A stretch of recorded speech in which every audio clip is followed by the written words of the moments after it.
Assalamualaikum warahmatullahi wabarakatuh. Alhamdulillah wa bihi tatimmus salihah. Assalatu wassalamu ala Rasulillah Muhammad ibni Abdillah wa ala alihi wa sahbihi mawawalah. Para hadirin, para pemirsa sekalian, sambil kita menunggu adzan maghrib, atau istilah anak muda sekarang adalah ngabuburit, yaitu menunggu adzan maghrib, mari kita isi dengan hal-hal yang positif.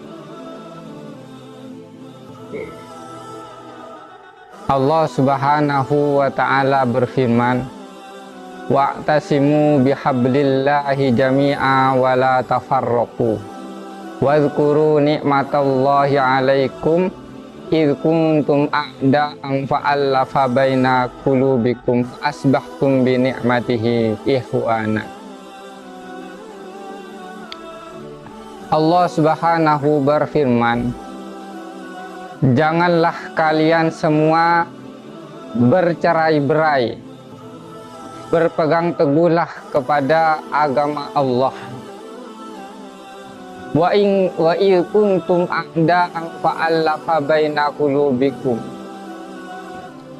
Jadi dengan nikmat Allah, wadhkuru nikmatallahi 'alaikum, apa nikmat Allah?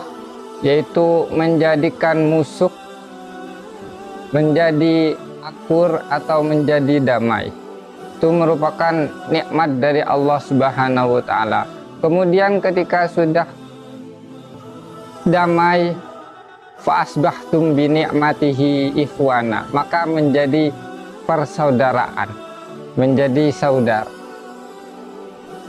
Allah juga berfirman, walladzina yasiluna ma amarallahu bihi ayyusalah.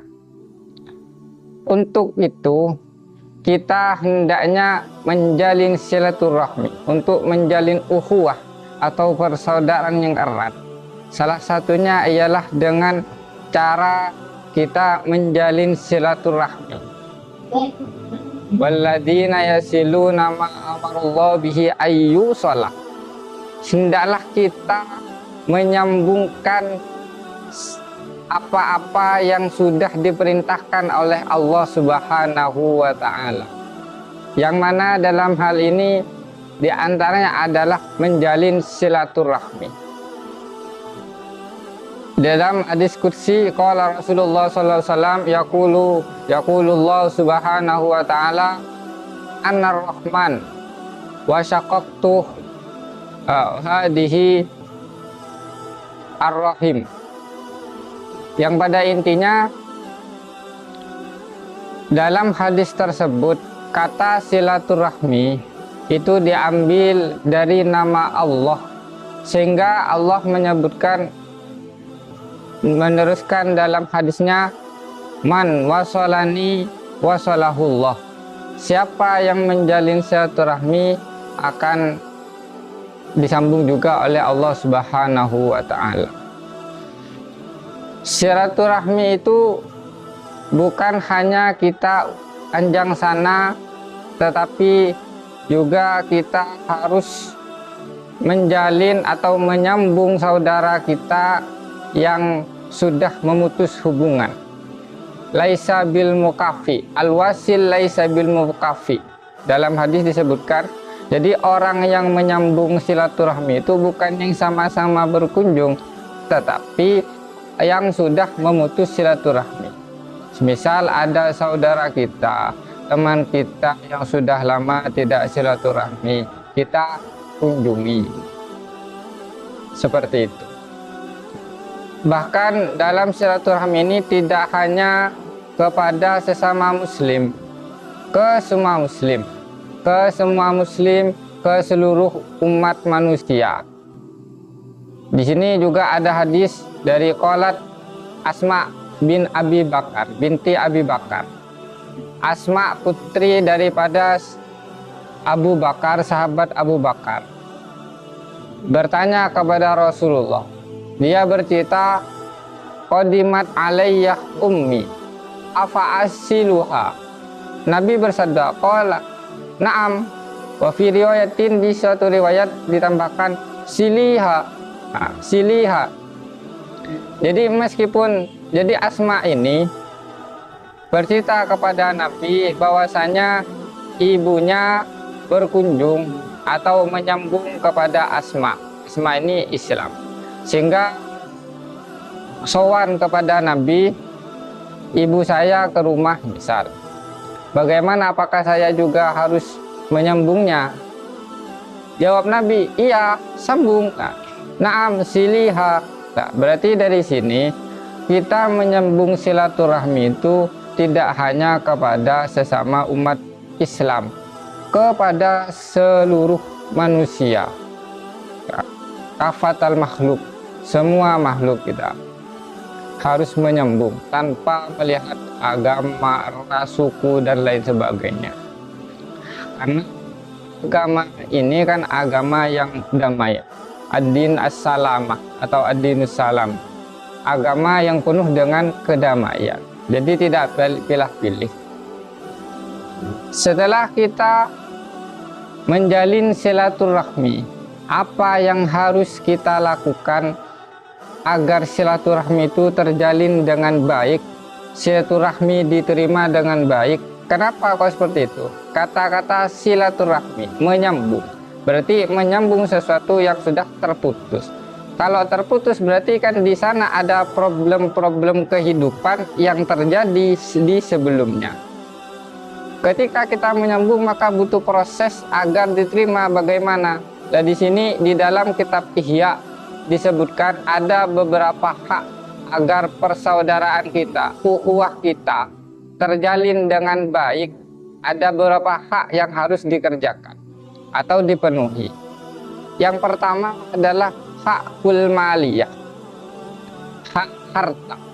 Maka kita ketika bersilaturahmi, ketika kita kunjungan ke rumah teman, bisa ke event, maka tidak luput kita dengan kaitannya dengan harta. Bagaimana? Ya kita bisa, misal kalau lebaran, ya, lebaran ini biasanya adat di Indonesia, khususnya umat muslim, itu berkunjung ke rumah saudaranya, kemudian anak kecil diberikan uang. Nah itu tidak apa-apa seperti itu. Jadi empati yang asalnya bermusuhan karena diberikan uang anaknya, kan nggak mungkin mau marah-marah, soalnya anaknya sudah dikasih uang. Nah itu al-haqqul fil mal. Terus kemudian yang nomor 2 adalah al-haqqu fil i'anah fi qada'il hawaij, yaitu membantu saudara-saudara kita dalam melaksanakan atau memenuhi hajatnya, keperluannya, kebutuhannya. Kita bantu. Ya namanya membantu, kita membantu dengan apa saja, bisa dengan pikiran, bisa dengan tenaga, bisa dengan harta. Namanya membantu seperti itu. Pokoknya kita itu membantu saudara kita untuk melancarkan usahanya supaya proses memperoleh hajat-hajatnya itu dipermudah atau berhasil, hajat-hajatnya berhasil. Semisal contoh, ada Muhammad bertanya kepada Ahmad, kamu tahu tempatnya bengkel sepeda yang bagus? Nah, ini kan suatu kebutuhan Muhammad ini butuh untuk membenahi atau memperbaiki motornya. Akhirnya tanya ke Ahmad, ya, karena Ahmad ini memang bersaudara.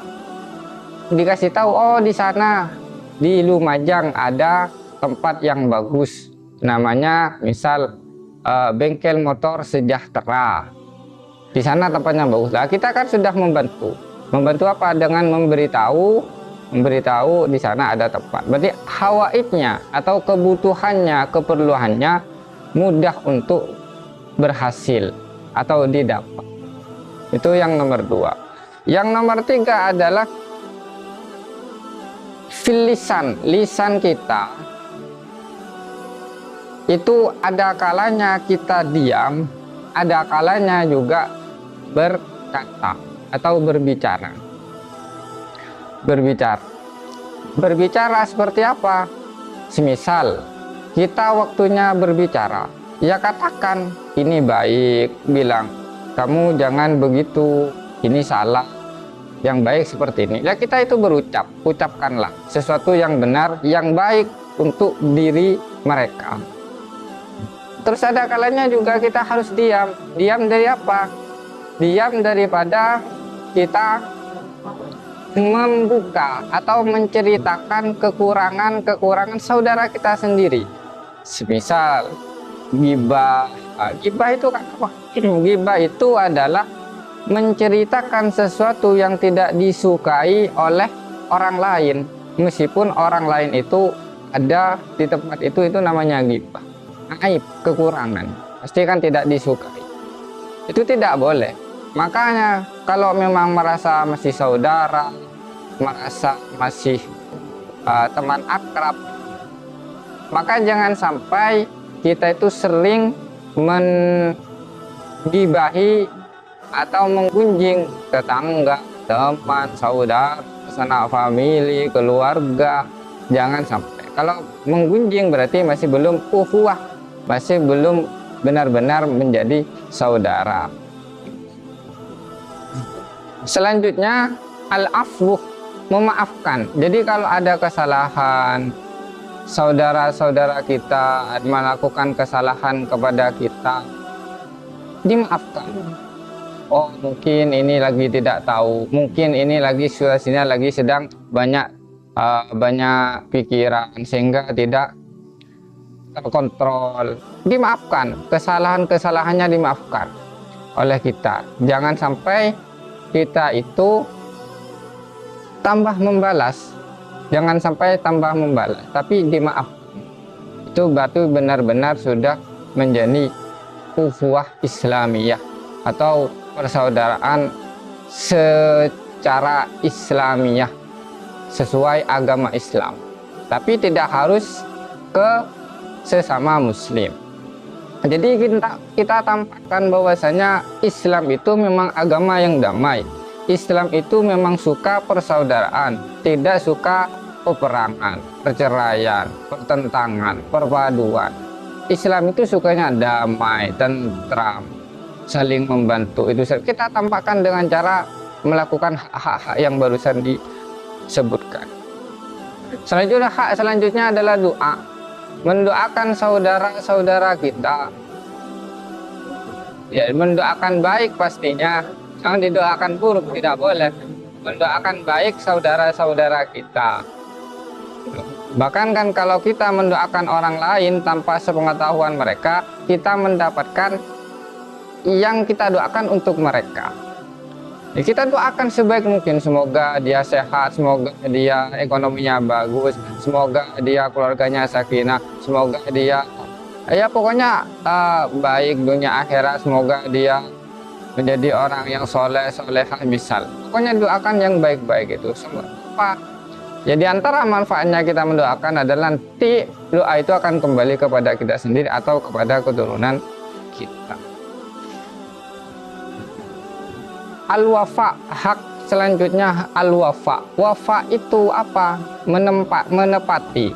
Maksudnya adalah kita itu mencintai mereka, baik mereka sudah mati, sudah meninggal, masih hidup.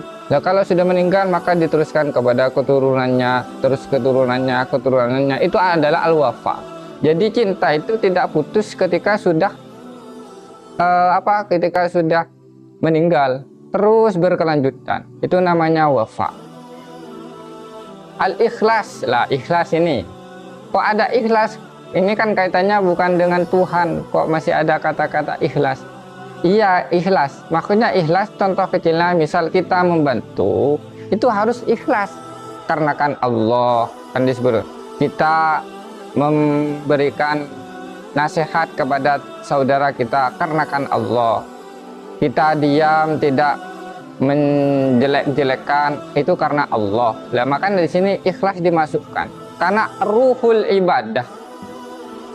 Ruh atau esensi atau kualitas daripada ibadah apapun adalah ikhlas. Kalau sudah ikhlas, maka insya Allah meskipun sedikit maka kualitasnya akan luar biasa. Sekian dari saya, kurang lebihnya mohon maaf. Assalamualaikum warahmatullahi wabarakatuh.